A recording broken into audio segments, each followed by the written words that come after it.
Okay, let's get into the thing. I realize probably have background noise for something going on because, well, the silence is deafening, at least to me. So I'm going to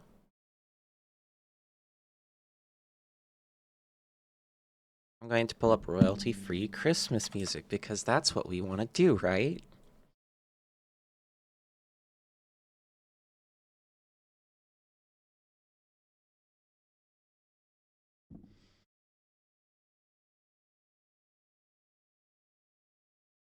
Um, I don't know any of these that are actually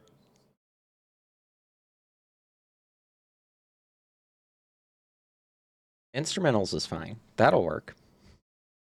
I don't know how long this stream is. We are. I don't want ads.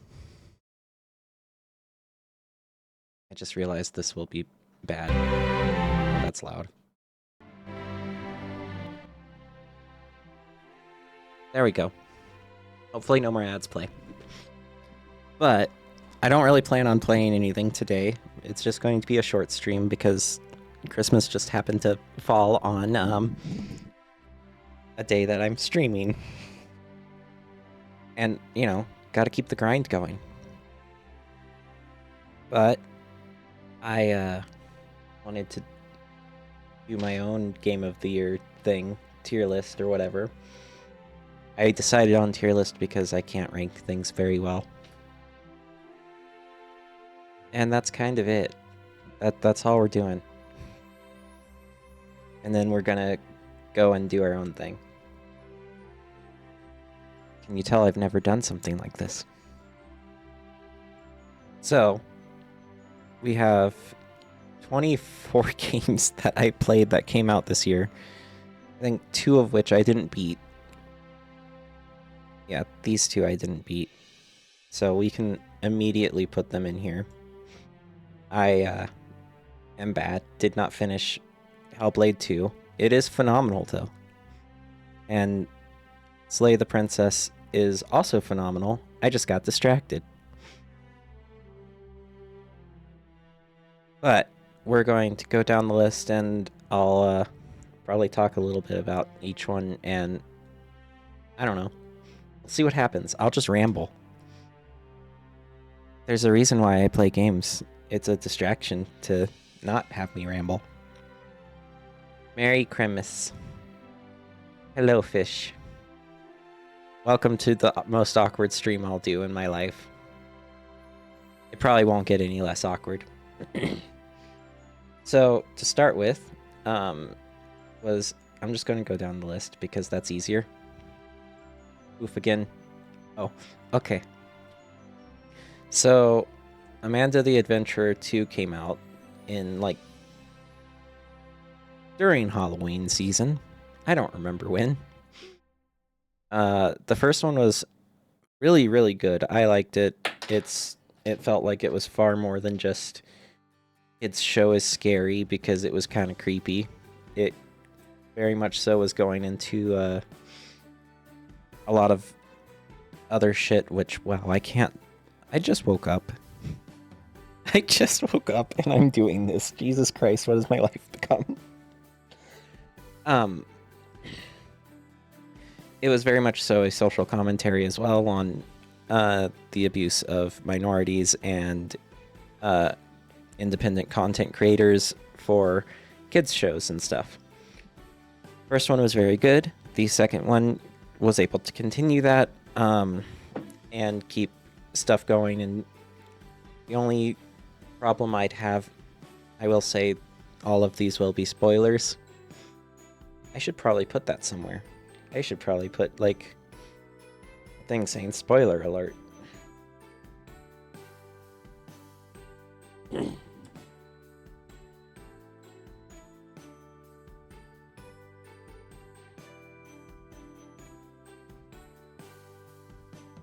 I don't want it to be. I don't want to look. Let's get it to look something.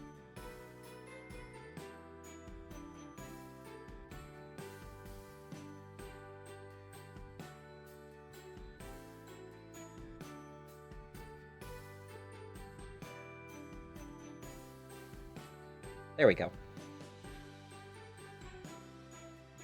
That so it doesn't get in the way of everything.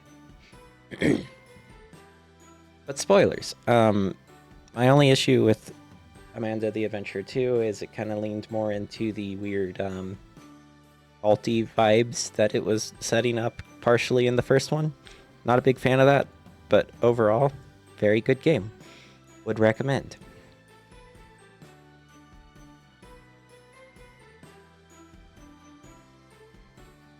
I think, actually, yeah, I'd put it in A. A lot of it was a lot easier to figure out what to do as well. I still had to use a guide because the first opening puzzle was fixed lately, but when it started, good luck. Next up was Animal L, the first game through big mode, and they knocked it out of the park. It was fucking phenomenal. I don't know how else to put it other than it's good. I genuinely have no idea how to even begin talking about it or even what it is about other than you're an animal in a well and you gotta just fucking survive. That's it. I'm gonna rate it also an A. There's gonna be a lot of good games. This year was a very good game year. Like, it was very good.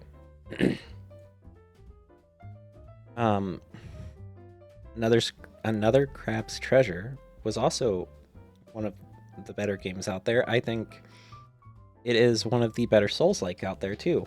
It very much so does its own thing as well, and it has a lot to get used to in terms of how it plays. But once you basically learn how to get into the rhythm of it all, it is so much fun and so satisfying. The story is adorable. It's just a little hermit crab learning about how much we're polluting the ocean and just trying to get his shell back. He doesn't even want to take part in any of it. It's kind of nice. I like it. I'm gonna put it above Amanda the Adventurer. Balatro, I only recently started playing like a couple days ago, and I fully know why it's on Game of the Year. It was up for Game of the Year now. I personally wouldn't give it Game of the Year, but if you have never played a roguelike or suck at deck builders, it is a good one to start with.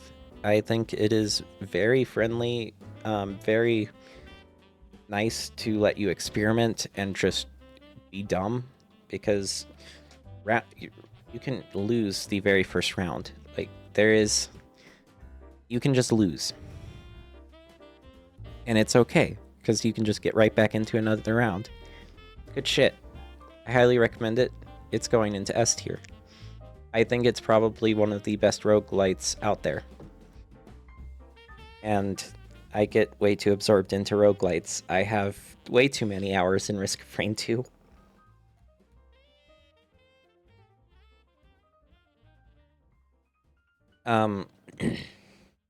Buckshot Roulette, though, I did not like. I think my expectations for it were very different than what it was.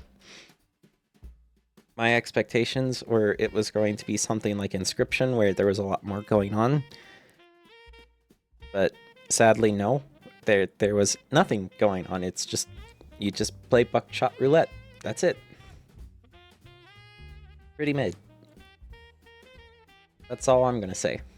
It is good, but it gets, once you beat it once, that's kind of it.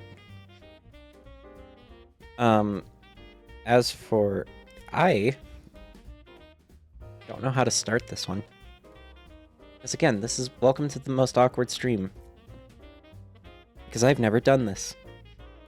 Me trying to explain the things I like is not something I'm good at. So, the next game that I played was Black Ops 6, and that was only because I was craving a shooter. I don't like Activision. They have committed murder. They are not good people.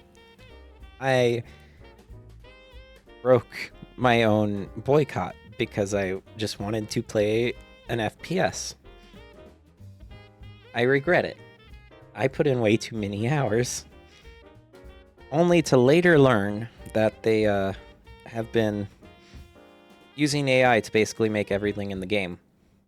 Every skin, every spray, all of those are all made with AI. And because of that, we're going to make a new RO. Or just... why?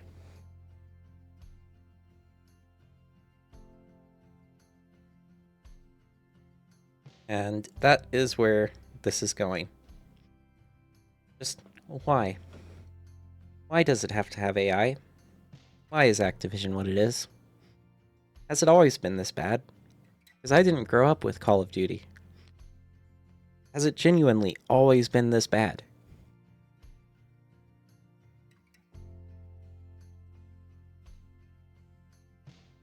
So, the next one on here is one of the only games I streamed. That reminds me, I do need to also do a tier list of all the Spyro games, because I didn't do that. So we get to do 2 tier lists. Crow Country was one that I streamed during the spooky season, and very good game. It was very inspired by like early Silent Hill and Resident Evil. I enjoyed it to bits. It was very good. Probably one of my favorite horror games to come out in a while. Not much really happened in it. It is just good for its gameplay and what it is. Otherwise, it's kind of just another horror game. But for what it is, I still think very highly of it, and I'm going to put it in B. It would go higher if it had a more interesting story going on. Otherwise, not much happened in it. And now we get into some more AAAs. As you've noticed, I didn't play many AAAs actually, looking at it.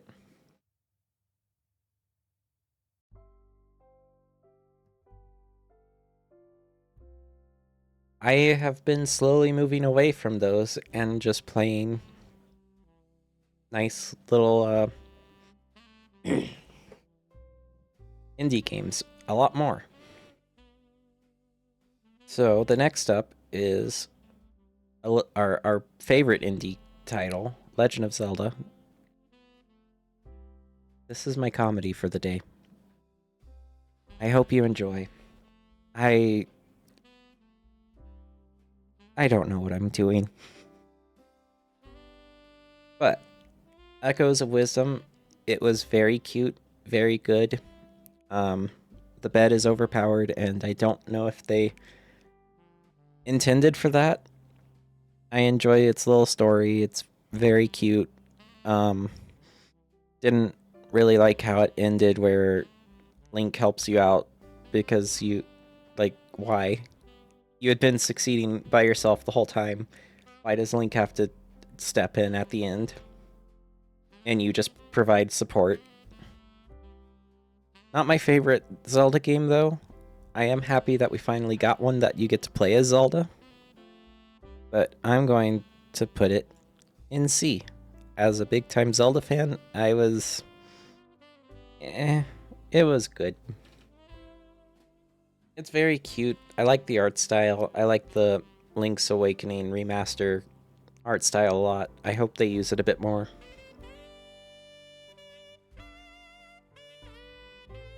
Knowing Nintendo, they probably won't. And, you know, they get bored of things very easily and then just toss it and act like it never happened. Next up in our AAA everything is Final Fantasy VII Rebirth, part 2 of 3 for 7. I know a lot of people, it's a very divided remake trilogy so far. And something I don't keep hidden is I am a massive Kingdom Hearts fan. I think the series is fucking hilarious and great. It's very good in the worst way possible. So I genuinely adore what they're doing with this. I don't like playing Original 7 because I am stubborn. I don't really like playing that era of games much. I think there's a lot of awkwardness. It's hard to play. I don't like the turn-based system that they've had since 4 on. I like true turn-based. I don't like the weird wait timers. I think those are awful. As for what's going on in Rebirth, I genuinely like the tone change. I like that it's going for more lightheartedness now. I think it's very fitting because of them getting out of Midgard. Very good stuff. Very wholesome moments. I love Red 13. He is easily the best character. And I'm not just saying that because I'm a furry. I am partially saying that. But it is very, very good. I liked the little card game that they had. I sucked ass at it, but I still made sure to win every time. I'm gonna put this at a B. Very much so worth it. I'm excited to see how it ends. I also, bigger spoilers, remember. Love how they did the Aerith scene. I really, really like how they did that. I was convinced this whole time that they were going to find a way out of it. And what they did instead, I think, was great. Good shit. Nomura's wild ride continues. Up next is Helldivers 2. I didn't play much of this. I stopped playing when the PSN account thing happened. Both because I thought it was wild and everybody nonstop complaining made me not want to touch it anymore. And then learning that the former CEO of Arrowhead was behind it all, that he purposely orchestrated all of that, made me never want to touch it again. Besides the weird drama side of things, it's a good game. I found it to be way too difficult, personally. Very easily overwhelming. Kind of not the easiest thing to figure out what to do, and maybe I'm just stupid here, but it wasn't very fun. Kind of bad overall. It's a D. Up next was one that a friend of mine recommended called Home Safety Hotline. And if you haven't heard of that game, holy shit, you need to play it. It is probably one of the funniest horror games out there. I struggle to even call it horror. The whole premise is you work at a home safety hotline, taking phone calls in like the 90s. To dispatch people out based on what the people calling in are talking about. As each day progresses, you get more and more access to the knowledge base and learn and see more weird monster shit. And you have to figure out and guess the correct knowledge base article, send them. Having worked in a call center, I enjoyed it. It's very tongue-in-cheek and lighthearted. It's very silly. Recently also had its own DLC drop. In Christmas time, so a perfect time to play. And it's very good, very cute. I'm gonna put it up here. Very good content. I will sing its praises forever. The next up is one that I won't sing much praises for, is Kenoto Pet. I think it is a game with a lot of good ideas and a very bad execution. The game is buggy. A lot of systems detect it as a virus. It barely worked. I had to reboot it, start it over, mess with so many different settings just to get it to function.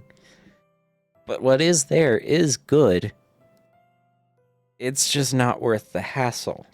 Unless if they have fixed all of these issues, it isn't really worth it.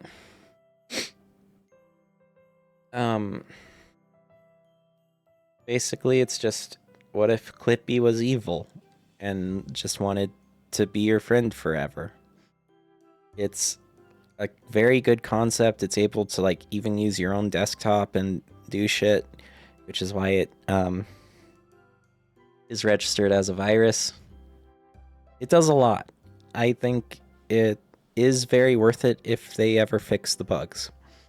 But until then, I'm going to put it here.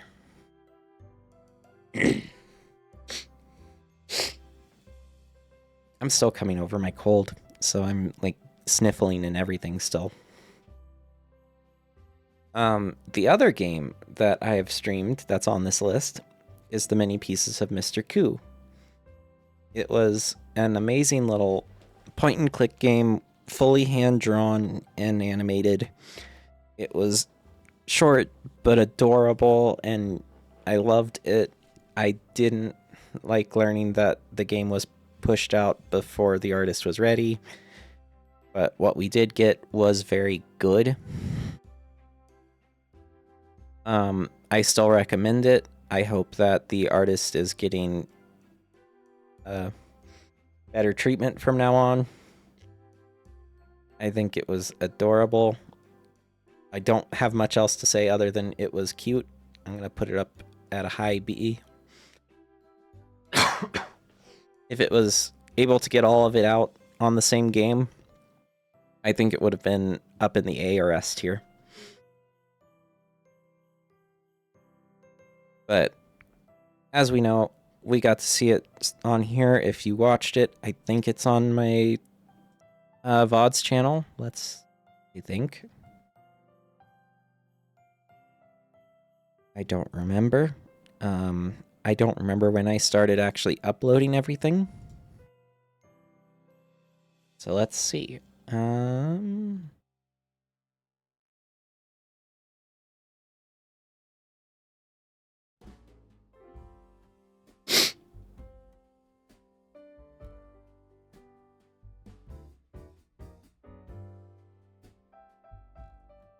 didn't realize I streamed Turnip Boy Commits Tax Evasion on stream.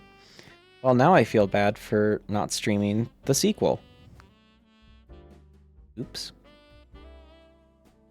Granted, I always feel bad not streaming like most of the stuff I play. I am starting to hit that thing of, oh, well, I'm a content creator. I should be uploading, or I should be streaming, and I can't have private game time. It needs to be shared at all times. Okay, it looks like Many Pieces of Mr. Koo is not on here.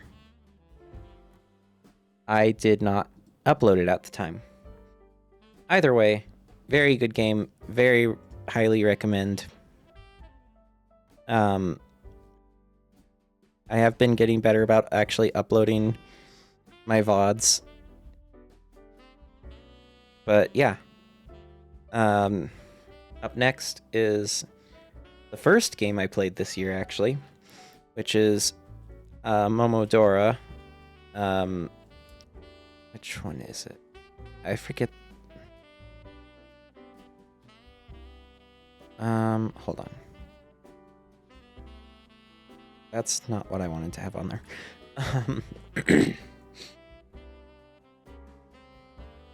An image in new tab. Did I name it?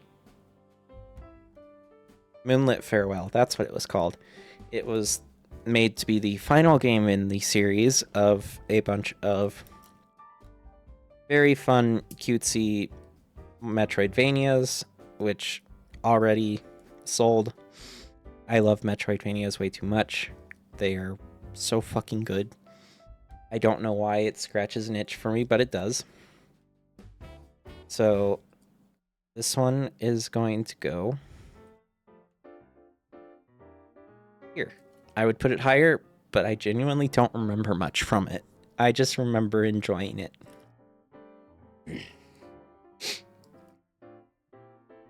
It's a very good series. I think most of them are on Steam. If not, Itch.io has them. And all of them are very good. Definitely recommend them. I don't have much else to say because I don't remember the game. If I remembered more, I would actually say more, but I don't. But this next game, I definitely have a lot to say. Holy shit. Mouthwashing was a game that I had no idea about. I initially ignored it on Steam because I like to go through my Steam queue and basically ignore everything. I think it's fun. I don't know why. I don't understand my own brain. But I saw people starting to make videos and recommending it, and so I decided to get it and try it out. I don't know how to put this. It is a game that I both very highly recommend to play and very highly recommend to avoid. It is some of the most unsettling, horrific shit I've ever witnessed in my life. I think the closest thing that has ever made me this uncomfortable was Spec Ops: The Line. Oh my god, I am dying. Why did I do this? I gotta do the grind. And mouthwashing made me more uncomfortable. The premise is simple. You are on a freight ship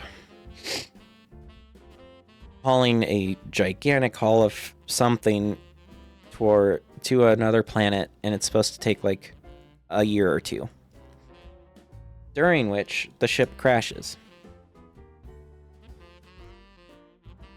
leaving I think like 5 or 6 crewmates adrift in space, destined to die. All the while, the former captain is now basically just a mummy. Can't seem to talk or anything, and they're just keeping him alive for some reason. And it just follows before the crash, after the crash, and before, like, in the climax. And it jumps between them all, showing how everything kind of happened and the most disturbed stuff as just everybody kind of loses their mind. And it's just messed up. It was phenomenal, though. It is easily one of my favorite games from this year. Please don't play it, but please do. That is the best way I can express myself about this game. And that's why it's going in the S tier. I don't know how to express much more than, yeah, it's very unsettling. I like the art style and the like PS1 aesthetic of it. If any of that sounds good, I mean, sure, do it. At your own risk. It's very short. It's like 2 or 3 hours. Very much so has themes of disability and isolation and feeling trapped type of stuff. And oh god, I played that while I was sick in bed, unable to get out. It didn't help. That was a mistake. But yeah, on to a lighter-hearted game. Jesus Christ. What is wrong with me? How many horror games does that make? 1, 2, 3. I guess technically 4. I would count Hellblade as a horror. So 5 games. I'll talk about these two at the end just because I didn't finish them. The next up is a lighter-hearted game of Paper Mario Thousand Year Door Remake. Not much to really say other than it's Thousand Year Door. I don't know many people who don't like the game. And who don't know about why it's good. I think it is easily one of the best, or actually it is the best Paper Mario game because there aren't many good ones. Hold on. I'm just dying. Don't worry. But yeah, no, it's very good. I love the updated aesthetics. I was very concerned for it at first because it was looking more like modern Paper Mario. But I learned to... I came around to it and really like it. I love the update for Vivian. I like that it's finally doing the actual plot of it. I went around making sure to like get just about everything done that I could. It was so good. It is still one of the best RPGs out there, in my opinion. But that's because I like baby RPG games. I don't like getting into hardcore ones. And this is going to go up here because nostalgia mostly. It is still good if you've never played it or anything. It is a good way to play it for the first time. And if you can't, you know, there's other options to play it, of which I don't endorse. And then we have Sonic X Shadow Generations. And I don't keep it a secret that I like Sonic. I am autistic. Why would I not like Sonic? Sonic Generations, I enjoyed. I don't remember much from it other than just going, yeah, that was nice. I am a big Shadow fan. I haven't played the movie tie-in bit yet because I keep forgetting about that. But the Shadow Generations is the main thing I'll talk about because, at least to me, and maybe once again I'm stupid, the game didn't seem like it was being advertised as a similar thing to how 3D World plus Bowser's Fury was.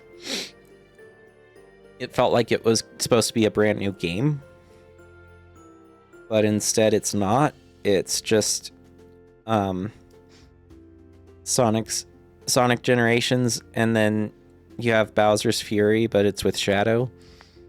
And the Shadow segment is, I don't know, like 2 or 3 hours as well. But, and this is going to sound like a low bar because it's Sonic. I think by far it is the best thing they've ever made. And that includes, like, shows. I cannot believe how well they did this. This isn't even like, oh, just because low bar. No, this is like a well done everything phenomenal. It is peak. That is the best way to put it. They went all in on taking Shadow's backstory seriously and it somehow didn't come out as kind of cringy and silly. And they leaned so hard into him being this little emo boy. It's so good. And for that, I'm going... Oh, not there. I'm going to put it up here. I'd put it higher if it was a fully brand new game and not what it ended up being.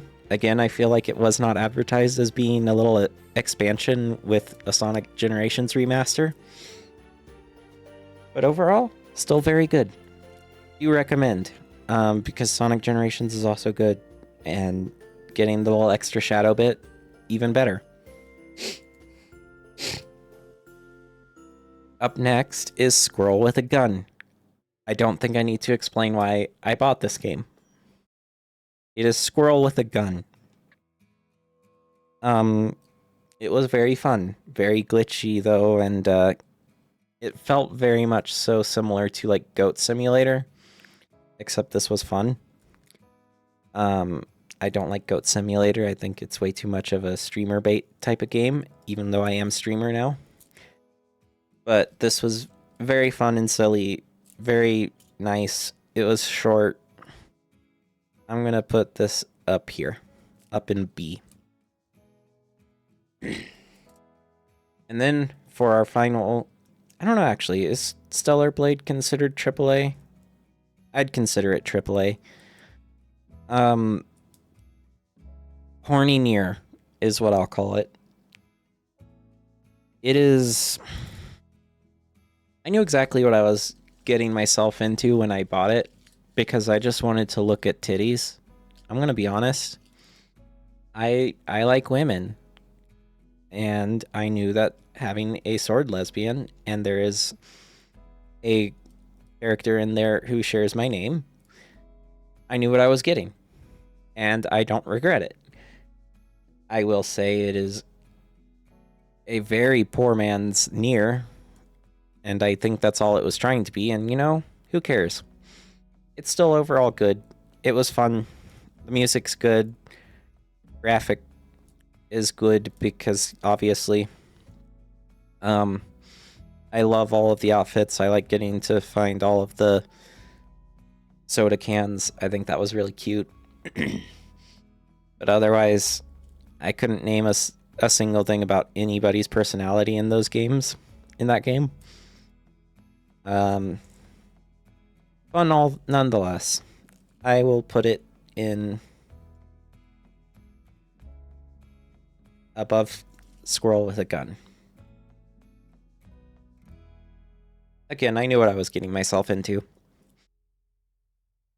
I did purposely platinum it because I thought it would be funny. It's one of the 2 games I platted this year. I don't remember the other one.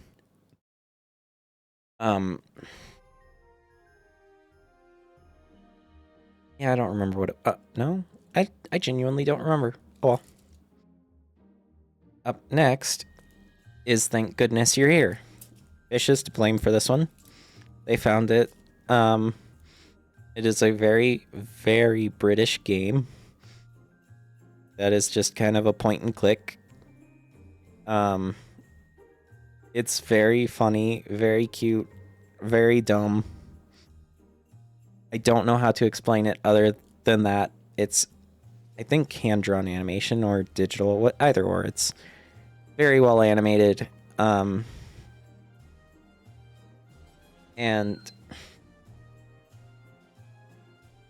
has a lot of just dumb stuff going on. Gonna put that up here. And then I will be right back. 1 second.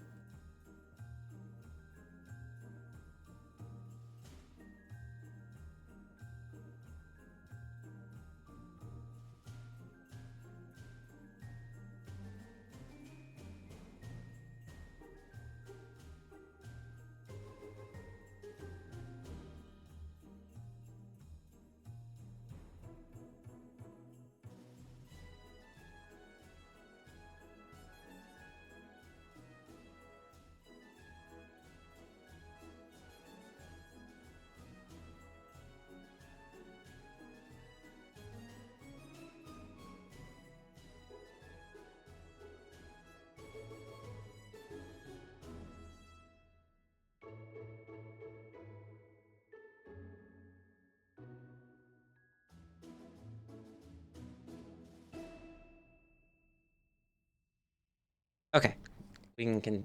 Oh, that's the wrong button. Okay, so we have 2 final games, and then I will end the stream. 'Cause, again, short stream. Everybody needs to go do whatever they do for the holidays or this day. I don't really celebrate Christmas. I just do take it as an excuse to not do shit. Up next is Turnip Boy Robs a Bank.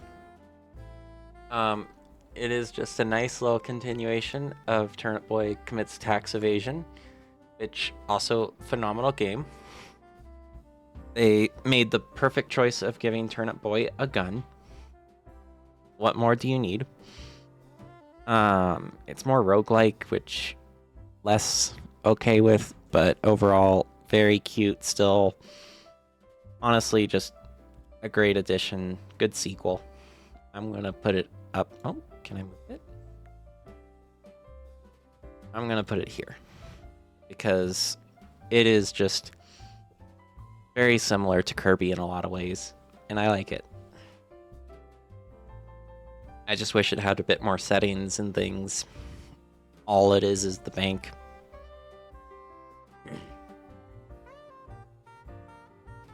And finally, we have a very interesting game that I think is a very hard hear me out. It's Sucker for Love 2, A Date to Die For. I don't know how to begin this explanation. I don't know how to explain myself for this one. I don't think I can. So let me tell you what it's about. First off, it is not a porn. I can assure you there are no porn games on this list for once. Say for once, this is the first time I've ever done this.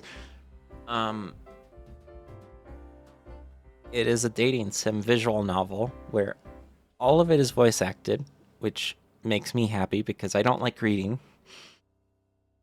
My favorite bits of the Danganronpa streams were the trials because then I didn't have to read out loud and break my voice. But it is a sequel to Sucker for Love. I know. Big shock. And where the first one was very parody, jokey, horror thing, it's hard to explain. Basically, the first one is you are just trying to smooch Femme Cthulhu. That's it. The second one goes above and beyond in every single way. There is full-on exploration, an actual legitimate story going on where and only like one Cthulhu monster, eldritch horror, of whom I'm forgetting her name right now because I am awful.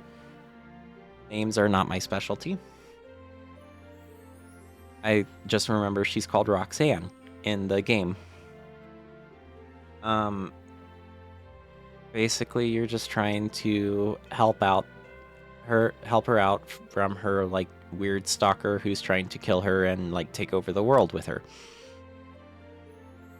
All the while a relationship blossoms, and it is probably the most adorable thing I've seen. It's gay, which I like because that's me for real. And when they finally did kiss, I actually cried. It was so good. I don't know how to recommend this game other than just trust me. It is worth it. And because of this, it is going up here. It is going up in the S tier. And these 3 games are up for my personal game of the year. Balatro will not be a game of the year, not because of anything other than it's hard to explain because I suck at explaining things out loud.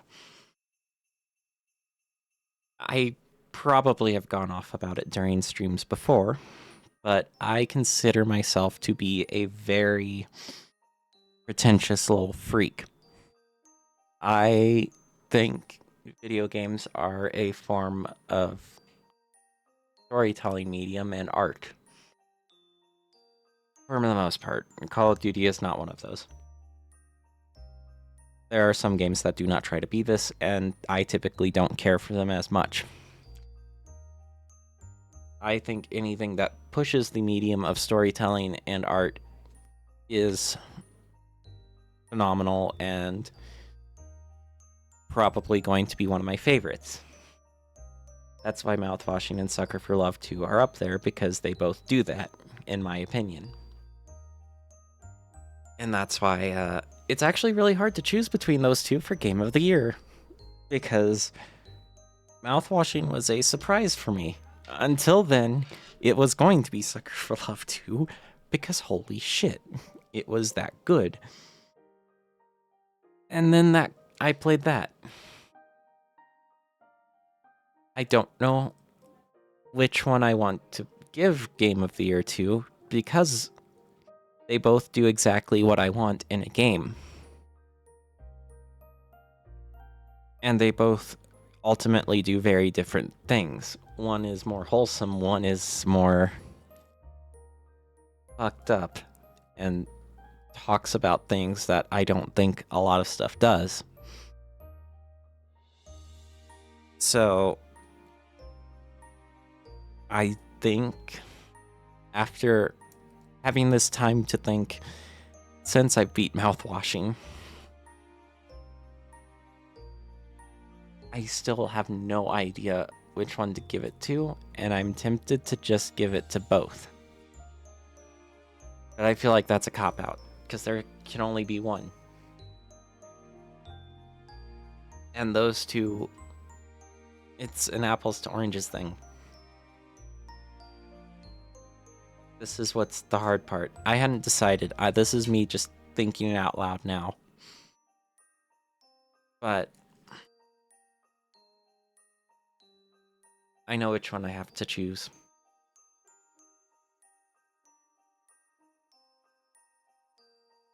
Sucker for Love 2 is my Game of the Year.